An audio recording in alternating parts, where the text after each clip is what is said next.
So it's high quality care to include technology as a core element of what palliative care is going to do. Telemedicine, I'm hoping, will expand the reach of palliative care, particularly for people who live in rural areas, and be able to bring that high-level expertise, that we see right now, mostly at tertiary and quaternary medical centers, particularly academic medical centers, to be able to bring that into the patient's home, wherever they are in the state of California. A lot of the palliative care providers now are in hospice and home health agencies.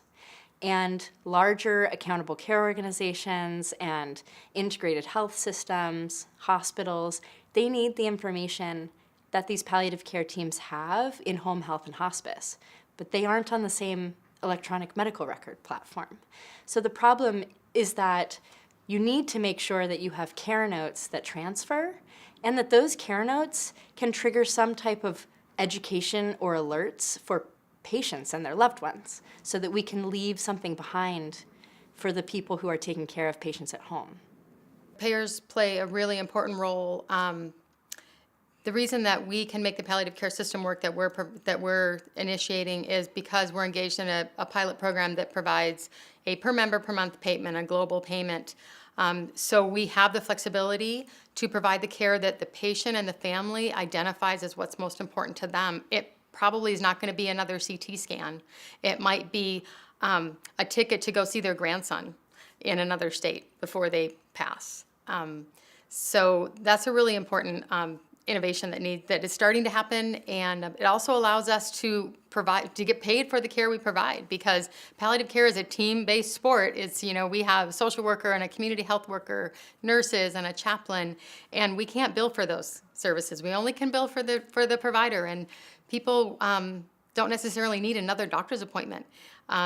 They need a lot of nursing care. Some of them need a lot of support socially, and so this way we can compensate all those individuals on our team.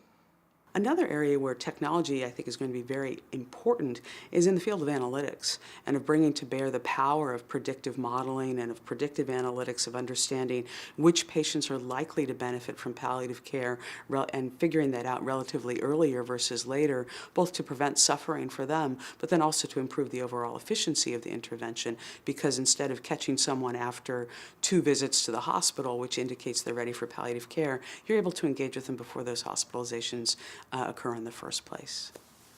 These are the kinds of things that I think will really be able to help us make better use of the existing capacity that we have and call into service people who aren't specifically trained in palliative care as a discipline, but can bring caring, connection, and support in a very meaningful way.